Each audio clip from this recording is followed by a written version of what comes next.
Welcome, everybody, to another episode of the Headhunter Hideout. It's your host, Joel, here. If you can, let me know if you're out there. I know if you're out there, feel free to comment, tell us where you are based. I'm super excited today. We have just another, what I would consider just high quality, high level guest, and another member from MRI as well. I know we've had quite a few leaders from that organization. So super excited. Today we have Sharon Hulce. And for anyone who doesn't know Sharon, maybe you've seen some of her other podcasts that she's been on, but she is a Forbes Best Selling Author. She's a TEDx Speaker. And most importantly, she's an agency owner and leader in the recruitment space, a top biller, still runs a desk, still runs an agency, and really has just been massively successful with long-term relationships within her space. And the best part of all, she is from and based, well, I don't know if you're from, but you're based in Wisconsin. So always awesome to have a fellow Wisconsinite. I think that's the right way to say it. So welcome, Sharon. Great to have you here. Thank you, Joel. Glad to be here. Well, why don't we get started? I'd love to, I always ask this question, and it might get repetitive, so maybe I'll switch it up. But why don't you give us like a high-level overview of your background, how you got started in the agency world and the recruitment space, and we'll go from there. So it's kind of I'll give you the abbreviated version because the real version is long. But I was a national recruiter for a women's clothing company out of North Carolina, and I loved my job. The only thing that got tiresome is I traveled Monday through Friday. So I would get on a plane on Monday, come back on Friday. Well, fast forward, I had done that for about 9 years. I was on a plane from St. Louis going into O'Hare, and the plane doesn't land, and I'm going, okay, I fly enough to know it. This isn't quite right. Well, long story short, they found our landing gear back where we took off in St. Louis.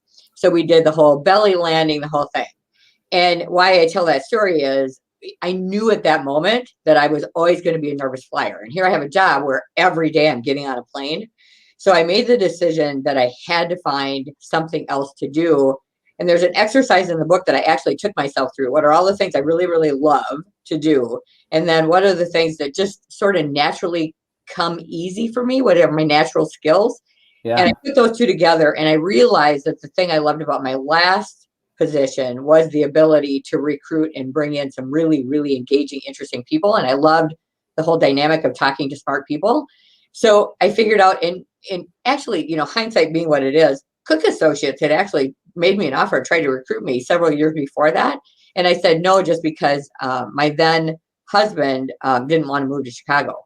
So all things being what it is, I think I was destined to be in this business. It just took me a little bit to get here.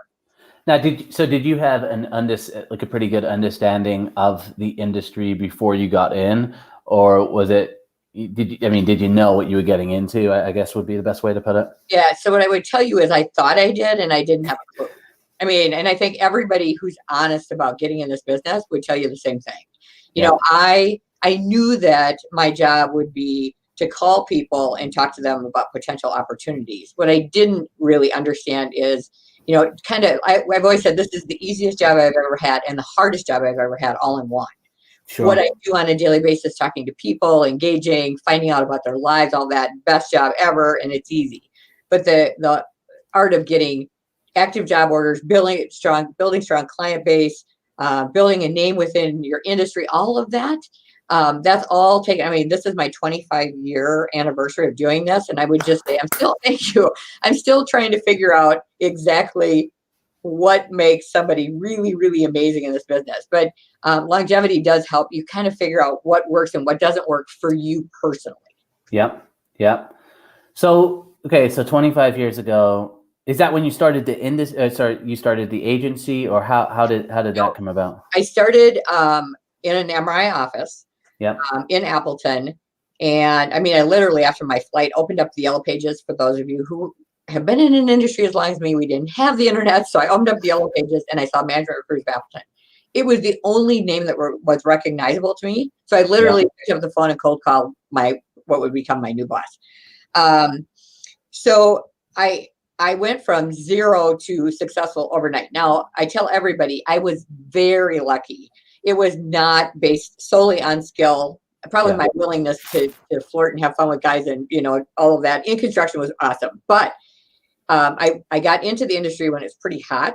96 was a good year in construction. So that coupled with the fact that, I wasn't scared to call anybody. I always had a joke of the day. I mean, my personality fit that industry. I went from, I started June 2nd. By December 30th, I had billed 507, which I thought was normal. I found out later on that was like, rarely do people do that. But I thought that was just what you did. And I figured out I was pretty good at it and stayed in it. My boss was going to retire after 9 years. I tried to buy the office from him. Hindsight being what it is, I think he didn't really want to sell it maybe to a woman at that time. So he kept the office open. I was going to not violate my non-compete, et cetera, et cetera. And for those within MRI, they all know Gary Williams. When I resigned, Gary Williams picked up the phone and literally said, "You're not leaving MRI." And I said, "Well, good luck with that," because I am. And he said, "I'm going to ask Russ to sell you your desk." And he did. So that's how I ended up staying within the network. I love it. I love it. Well, okay. I mean, there's so much here. I feel like there's a million different directions I can go in right now. I know you touched upon it. You've written a book, and I just actually listened to a couple podcasts you've been on, so I've got a decent understanding about the book. But what inspired you to do that, and why the topic as well? Because I think the topic, I mean, right now, particularly in the time of history that we're in, we've got this news around the Great Resignation, right? I'm seeing articles about that, and there's a lot of people that are thinking about pivoting and looking at different, focuses for their career. So your book, I think, is just massively timely. But what inspired you to write that? And why don't you give us just a little background on the book as well for those that are interested? Sure. So it's kind of twofold, I would say. First of all, it was my own life. I've been in this business 25 years, as I said, and at various points, this business can get really monotonous because placement is a placement is a placement. Yeah. And I'll get to a point where I want to try to reinvent myself, and I'll do things that maybe other people aren't doing, not only just to be a thought leader, but for my own sanity on keeping things fresh and alive and fun, so I don't get stale and I'm not effective anymore on a desk. So part of it was I went through a period of time where I'm like, either I have to reinvent myself in this business or I need to quit, one or the other. So that kind of started it. But then there's this common theme, right? People come to see you, and because the firm is well known within the Wisconsin market, a lot of people secretly come see me and say, okay, I'm really good at what I do and I make good money and I don't love it anymore. And I don't know what to do about that piece of it, because I don't want to see myself doing this for 15 more years and to be dying on the vine just because I'm making decent money, because I'm not passionate about it. Yeah. So the book was designed to take people, and part of it's laziness of saying the same thing over and over again for so many years. It's like, here, read this. But it's taking people through the process of that place where you're like, if I don't reinvent myself, I am not going to be happy, and I'm going to be going insane because I'm so far away from what it is I loved initially. Through the whole thought process of everything from retirement and benefits and how it impacts your family to what is it that would really speak to your heart, and is there a way to have that happen within the organization you're in? Maybe it's recreating yourself, or do you really have to leave and start over? As we know, people are always the most marketable in the world of which they've always lived. So if you can reinvent yourself within that world, it's better than if you have to leave. So the book is designed to take people through that process from start to finish. By the time they're done, they at least have clarity around which it is. Is it going independent? Is it starting their own company? Is it trying to reinvent themselves within their organization, or do they really need to go out and do a search for something that would speak to their heart that's completely different? What are some examples of reinventing yourself? Because I know you mentioned that. Like, what are some personal examples in your own career where you're like, okay, I got to a point and I need to reinvent. I'd love to learn a little bit more about that. So I would say, becoming an agency owner, spoke to some of that, but probably the biggest things are things that we've done within ERG. So we've done, for example, we just hired a new one that, I'm like, okay, I need to constantly be thinking about how do we stay relevant. DE&I is very predominant right now, obviously, with everything that's going on in our world. and for me, it's not just, I think the lens on that is I need to hire to a certain race. I need to hire to a certain sexual orientation. And I just think it's so much deeper than that. For me, it's not about just that. It's about bringing people in who have diverse thinking so that they bring in, I mean, it can even be people who just don't match your background, but they bring in a new lens of a way to think of things. And that's where innovation, creativity begins. So I'm always thinking about what is it that we can do as a search firm that keeps us on top of what will make people feel like there is a place for them, they have a place of belonging, and that we're the firm that's going to not just got a guy, want a guy, but we're going to really dig into what is it that speaks to their soul, what's their purpose, and then what are their natural gifts, and then figure out how to make them slot into a place where that fits. So that, you know, when I started, and Joel, you'll appreciate this coming from the industry, when I started, it was all contingent. Got a guy, want a guy, 3 candidates, 3 companies, and that's how you ran. And I hated it. And I made a ton of money, and I hated it because it felt so transactional. I never knew where the person was going to sit. I didn't know the team they were going to engage with. I didn't know any of that. Yeah, no, 100%. I mean, and now is it all your work is retained, right? It's all our work is retained, and I do the front side. So I travel a fair amount now because if no matter where our client is at, we especially in construction, we work all over the country. I get on a plane and I want to understand the strategic plan of that company. How does this hire impact that plan? What kind of issues, challenges, or problems is that this candidate going to be trying to help them solve? And what innovation or creativity do they need to bring? And then I put all that together, and then we put together our retained search and our plan for finding just that right person. So it's a lot longer process, and it works so much better for me because, and also for our team, because we really care about not just filling a spot, but finding something that does speak to everybody's life goals and heart. Do you, you know, what advice would you give to recruiters who are out there who are looking to go from contingent to retain? Like how did you, when, I mean, obviously you've gone into that a little bit. You weren't happy with how things were, but what's some of that the advice that you have from making that switch, and how do you are there any industries that you think potentially that contingent is actually still a better option, or how would you weigh that out? What advice would you have? You know, I look at like IT sales. There's certainly industries where speed to hire is, unless you can garner all their business, speed to hire is always the win, right? So those would be industries that would be harder to be fully engaged or fully retained. You could be engaged, maybe have some money down. For me, though, I drew a line in the sand, and I said, I have done this for 9 years, and I've stood on a lot of stages, and I'm not going to work for free anymore. And that was a personal, you know what? I'm just done working for free, doing the long search, finding great candidates, and they change their mind for whatever reason. And they have the right to do that. But I just decided, you know, I've got to get to a point where what we do adds more value so that if they're investing in us, we invest back on them. So I made that decision as soon as I started ERG. And the scary part about it is, so I started ERG August 16th, and I've got this pretty big customer base because I bought my desk now, and so I got to keep all my old customers. I got a pretty big customer base. And my top 3 customers said to me when I said, as Employment Resource Group, I'm going to be a fully retained firm. They went, yeah, we don't work that way. And I go, well, here's the thing. You've changed your value proposition on me multiple times. I'm changing mine on you.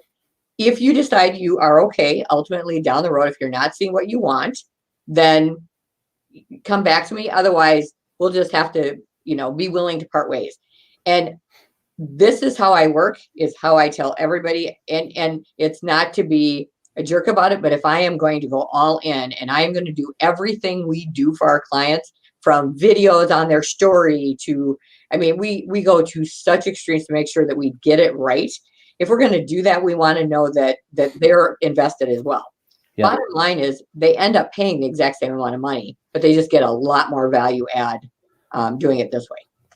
What are some of those ways that you're adding value as well? I know you mentioned that a couple of times. I'm curious to, and by the way, I'm a massive fan of that. And I think that's how you go from transactional to relationship and consultant advisor. And we hear that thrown around a lot, but a lot of times, like, how do you get to that point? It's absolutely about having added value. So how has that shifted? How has that changed? And what does that look like for you right now? Yeah. So there's a lot of touch points, Joel. I think that happens. So it starts with our willingness to go out and visit with the client up front before we have signed anything. I mean, I don't take a job order over the phone anymore. I go out, I understand, I want to meet with the full leadership team. I want to understand where they're taking the business. I want to understand all those parts and pieces. It's rare that we don't end up with the search, but on occasion I've invested the money and we don't. And again, that's my decision to want to get into their organization and see how that organization ticks. I've always said, so you invest in traveling out there. Yeah, I do. I love that. And a lot of times I'll take my recruiter with me if it looks like, we know we're going to get the search. I'll take them along so they can see it as well. The things that recruiters miss that are most important are pace of work, how people engage with each other. Those are the things you can't get over the phone. You only get those by watching people live. And then from there, it's our process. We have a very tight process. Every candidate gets 2 interviews. We call it the good cop interview and bad cop interview. So the recruiters do the good cop interview, get them excited about the opportunity. Then they come to me. I'm a little harder interviewer, I will admit. So if they get past me, I choose all the short lists. So if they get past me, they're strong candidates. We know we've got our winner in there. We take them through every part of the next step. So everything from, and we'll do taping while we're down visiting the client on their story. So we have that we can put out on their information. I'll actually write questions for them if they're not great interviewers. I'll make sure that they have a scorecard if they need it, so they can score the candidates if there's going to be multiple people in the room evaluating candidates. I mean, every step we have planned out, and we put the search together based on what we observe their level is of interview savvy or not, strategic know-how not. And then we just help them on every step, including offer, counter offer, and all the other stuff that's happening today. So I'd love to know too, when you're meeting, because I mean, that again, I don't typically hear like, I want to go out and meet with the clients face to face. It seems like there's always a love affair with doing as much as you could possibly do on the phone. What's the response like when you have a kickoff like that? How, what's the response, and then how does that impact once you start to submit candidates? What's the what's the difference with that? We don't really. I mean, we do submit candidates, but we do it all at once. So I have never. If somebody has, and again, we don't do a lot of cold calling anymore. When you've been in an industry as long as we have, a lot of people seek us out, and we've got a lot of networks that kind of sing our praises because within like EOS, for example, that entrepreneurial operating system, that network, they know we're an EOS company. They know we understand what that means. And for organizations that are in EOS, we're highly referred. So that's great. What I do is I go out and I show them exactly how we're going to do a search, soup to nuts. I take an actual copy of our presentation, and then we do all the interviewing, second interviewing, put together a pretty extensive packet on each candidate, and then I go back and present that live. And I guess the point I was just trying to get at in terms of, let's say you're a contingent recruiter that's just flinging resumes, for lack of a better word. One of the big things that we hear is, it's a challenge to get kind of that trust and that buy-in on those candidates that you're sending over. So would you say that having your process, meeting them face to face, there's just that trust? So then do you ever get pushback on candidates that you send over? No. Yeah, we're recruiters. Absolutely. I mean, everything that happens to a contingent recruiter happens in retained. That part is no different. And if they tell you it's different, they're lying. I think the reality is where the trust is built is, do you know your craft, and do you know the issues and challenges of sitting at the level that we work? So the CEO, the vice president, the chief operating officer, CFO, when you listen to them, can you really engage them in conversation to get past the superficial stuff they want to tell you and really get into the business and the core of the business, the life cycle of business, where it's going? and how can you help them through people to stay relevant? So that is a skill that's learned over time, right? You get better and better at it the more you do it. When I first started, for anybody who's newer in the industry, I had a cheat sheet. And that cheat sheet had all my great questions that I had figured out or heard along the way. And if I got stuck through my conversation, I just looked down at my sheet and I go, so let's talk about your industry in the next 3 to 5 years. Where do you see the industry trending in the next 3 to 5 years? So it would give me a question while I was trying to think of others, right? Now, after 25 years, I probably annoy the heck out of people because right? It just kind of rolls. And it's hard for my team to train them because, I've got to stop and remember sometimes what it's like to be new. Well, I was going to ask too. So you mentioned and this was before we went live. You mentioned that you were hiring for your team. So, again, this is an issue which I see within the recruitment industry. It's a massive struggle, and that's to bring in. Obviously, if you hire a big biller, that's different. But hiring entry level people and ensuring that they're successful, that they're doing well, it's a massive challenge for pretty much every owner that I talk to.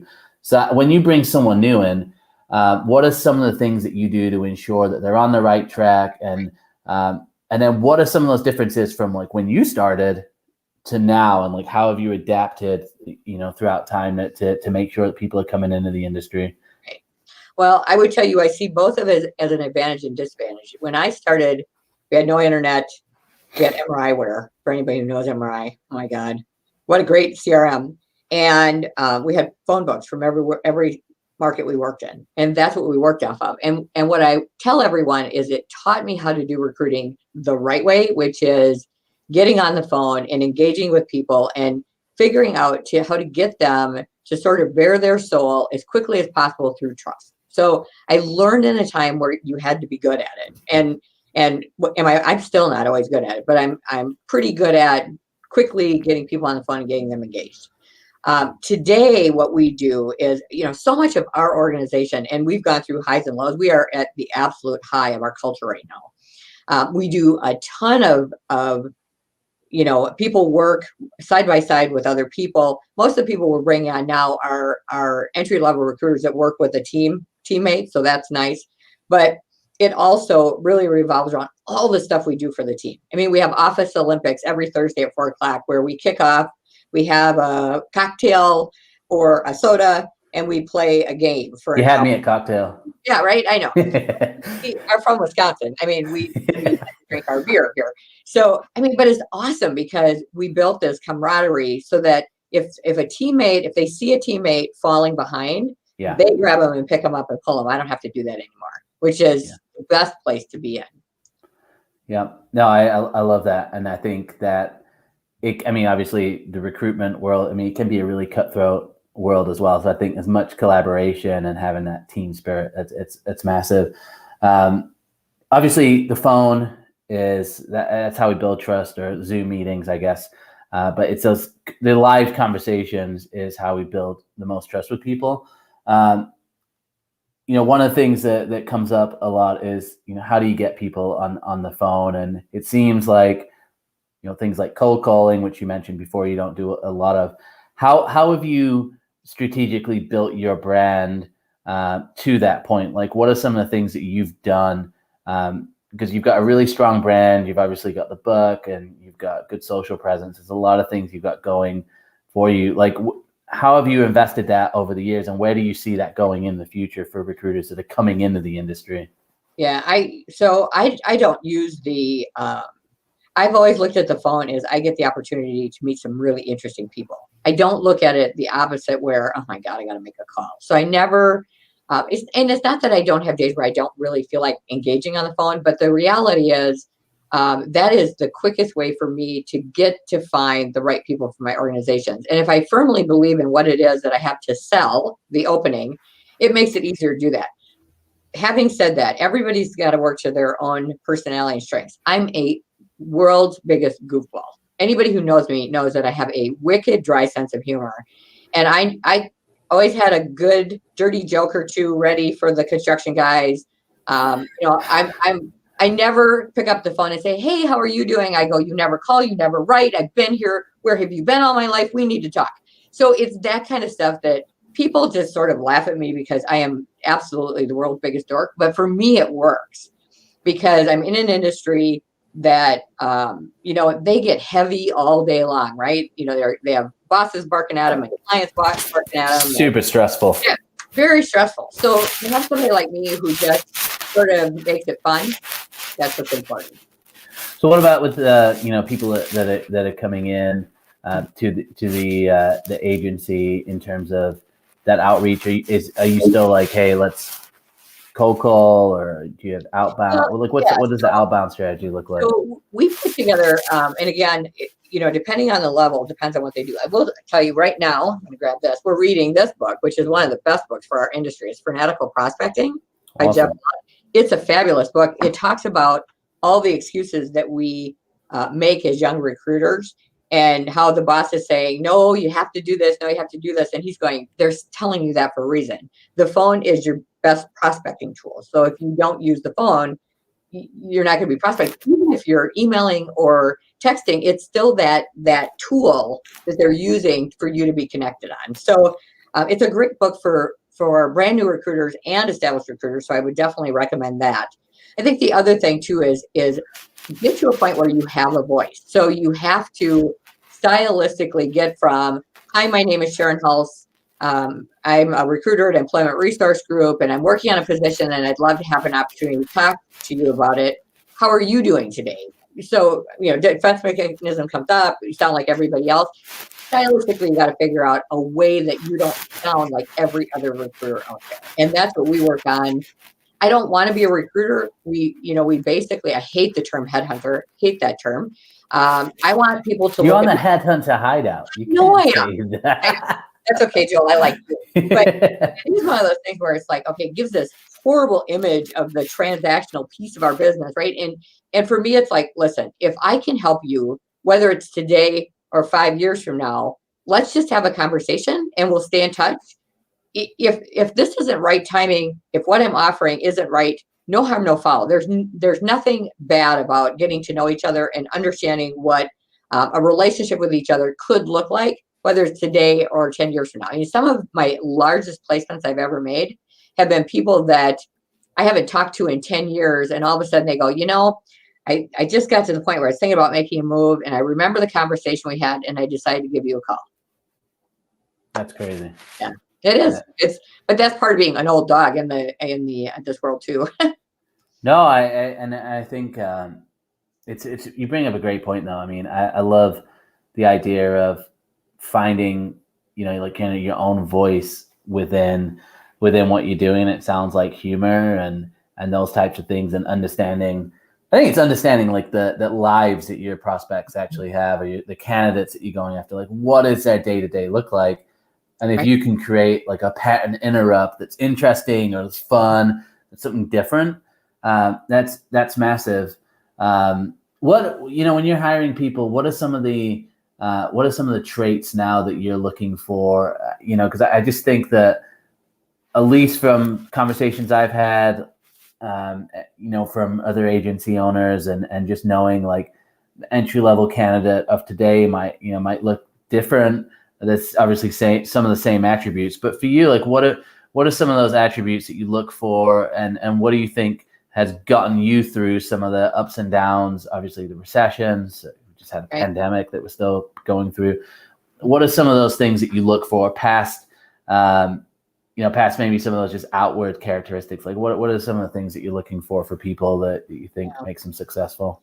So I love Patrick Lencioni, and I do like the ideal team player, which is hungry, humble, smart. Because if you look at our industry, you have to be hungry. You have to have that desire, that passion to get through the tough stuff. And I would say this is a business where mental toughness is significant. So do you think that's getting harder then to find people with that mental toughness? I would say it's different. Generationally, that changes. I've gotten to a point where I don't expect people to stylistically have the same type of mental toughness as me, but still demonstrate it just in a different way. And that the thing that helps that is having a 21-year-old daughter who's in college. moves my lens all the time on me on what I should be thinking. Has she got you on TikTok yet? She's amazing. She's gonna be. She might not get in this business ever, but she will be great at whatever she does because she's got her mom's drive. So hungry, humble, smart, humble. The thing that I talk about a lot is I've watched a lot of people in this business become so full of themselves and so cocky that they actually burn themselves out and people don't want to deal with them and they're out. Or they get so full of themselves and full of pride that they forget what made them successful in the first place, which is doing the things we have to do when we have to do them. So, and then smart, obviously being able to have an engaging conversation, being a great asking open-ended questions, having it not be your agenda, but their agenda, and really having a sincere interest in other people. Those three things, I think, if you have those, the rest are easily trainable. I would tell you the one thing that I know has been one of my natural gifts that has really helped me in this business is intuition. My sister always says I had my farmer father's intuition. And I would tell you it's probably right because I don't know what it is, but I can just talk to somebody and say, it looks like a rat, smells like a rat. I think there's a rat in there. And sure enough, I'll figure it out. And there usually is one.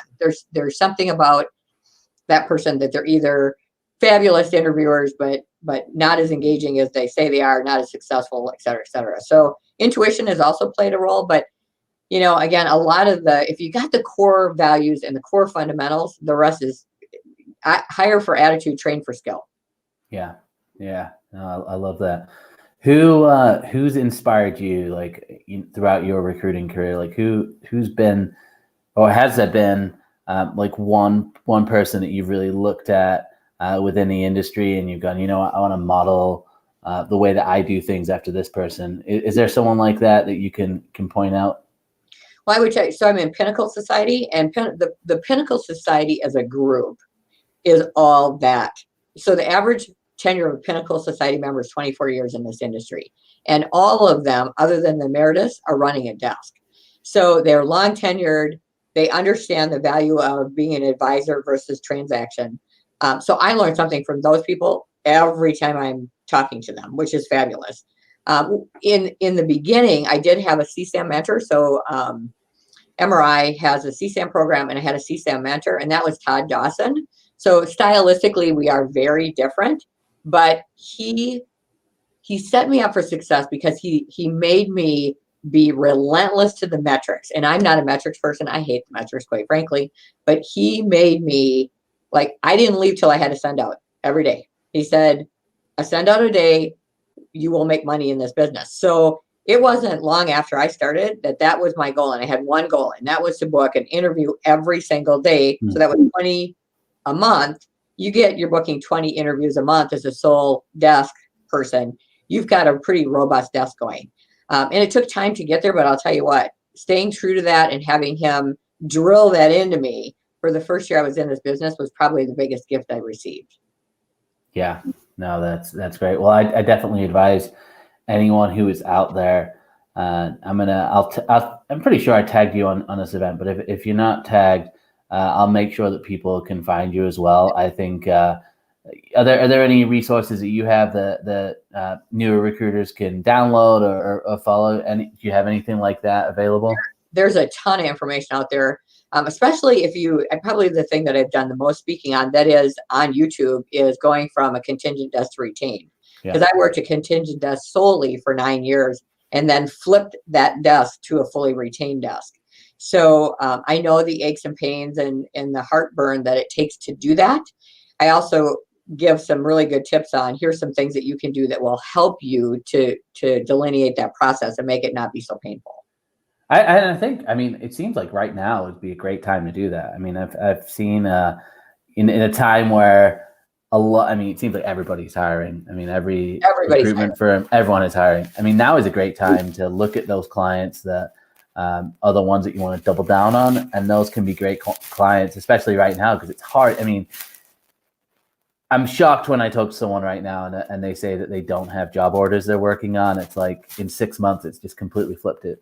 Right. And so I think in times like this, it's, now is a great time to be able to do it, but it's getting that value proposition down. It's understanding and it's almost seeing your own value. It sounds like you had a switch, flip of the switch where it's like, okay, I want to get paid for my time because my time is valuable, Right. but then also figuring out if we're going to go that direction, you've got to come up with ways that you can provide added value and be a true value giver. So that's on your YouTube channel, you said? It is. There's Perfect. an influencer video that I did in MRI that talks a lot about that. The biggest thing about retained, if you're going to go retained, if people want to do that, is you're all in. Meaning you don't get to go, I don't like this search, so I'm going to quit. And you don't. I mean, if we take it, we fill it. Yeah. I mean, and it is sometimes, excuse my friend, it's a bitch to get it done because nobody gives you easy searches as a search firm. They hire you because their search is difficult. Yeah. But we're all in and we stay at it until we get it right. And what's the longest search you've ever been on? How long was it? Probably a year. Ooh, that was a while ago though. And it was a president search. Yeah. Unfortunately, the first pass, the gentleman ended up turning it down. And he had some characteristics that were unique to him and not the other candidates. So we actually did it again. Very successful. They become a very large client because that president now, went through the whole process with us, understands the value we add from the perspective of a candidate as well as a client. So did it pay off? Absolutely. I mean, the fact that you went a year, I mean, because I mean, it's funny because I run a training and it's one of the questions that we ask in just terms of like, what content should you put out on LinkedIn? And one of the questions we say is talk about like the hardest, the longest search that you've had. And obviously, the feedback is, well, we don't want to advertise, it took a long time for a search. Say, no, that's you want to show that, you're not like the other, the 99% of recruiters that give up after 2 weeks because they don't have the result. You know how to stay strong for the course. Our average isn't a year, obviously. Yeah. We'd probably be really poor and not in business if that was. I mean, we tell them 4 to 6 weeks from the time we start to work shortlist. Yeah. And we work really hard to honor that. Now, do some take longer because we're not providing one candidate, we're providing 5. So sometimes it takes longer, and some of that can be very like this time of year. Everybody's on vacation. Everybody's got a lot of life going on. Candidates are very busy within their work life. So there's a lot of those dynamics that can push a search back a little bit, but we also over communicate. So they know that we didn't take their money and run. We make sure that they know where we're at, what we're doing, how we're working on it, how it's going. So, and they know that we're in it to win it. So. No, I love it. I love it. Well, I know we're kind of coming up to time here, and first of all, I just want to thank you so much for spending the last 40 minutes of your time. I just anytime there's someone that has your experience and knowledge, I know there's so much value that listeners who aren't even out there right now, but as we record this for listeners that are out there, you provided a ton of value, and I really appreciate that. I'd love to just wrap up the show. And you've given a ton of this advice, but if there was like one thing or one point that you would encourage somebody who is potentially at that point where maybe they've just started in the industry and they're just reaching that point and asking that question, like, is this for me? Should I still be in the industry? Like what advice would you offer up, and what would you just say to them just to maybe just give them a fresh perspective? So I would always recommend somebody get a mentor, especially if you're feeling challenged in the business, because they're either going to help you stay in or help you get out, right? So they're going to give you candid advice. They're going to help you to hone your craft, that sort of thing. You have to be a student of the business, and you have to be a student of your industry. So for me, literally when I started, the story of how I chose construction is quite a humorous one. Because remember, I worked for a women's clothing company. But I chose it because I thought, I just want to work with men. I was a lot younger back then. I thought this will be much more fun. And I knew what a hammer was. And that's literally all I knew at that point. You know more than me. About construction, right? Exactly. So I became a huge student of the business. I asked a lot of questions of people who were fabulous to spend time with me and give me answers. So I understood the business.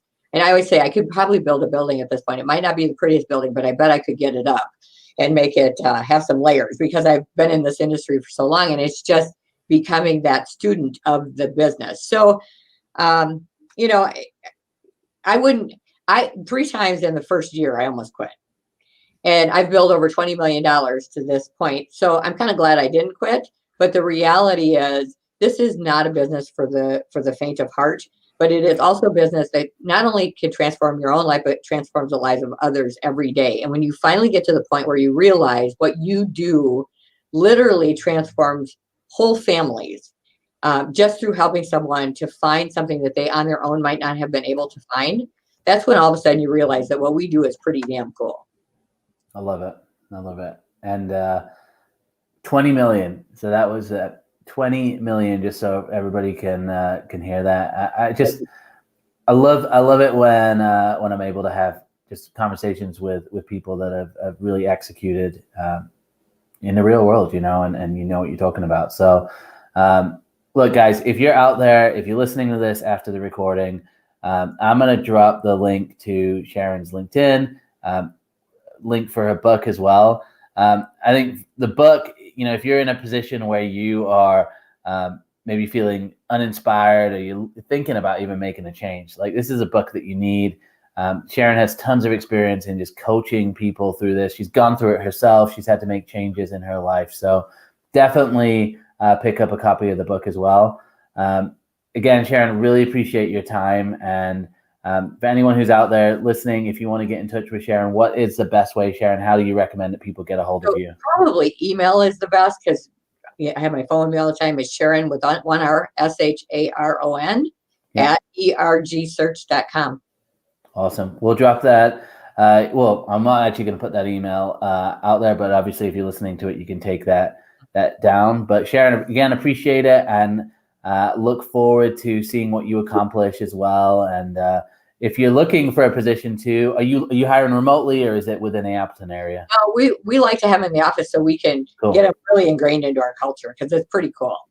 Awesome. Well, if you're in the Appleton area and you're potentially looking at something new and you're in the recruitment space, or even if you're not, get a hold of Sharon, find out about the position as well.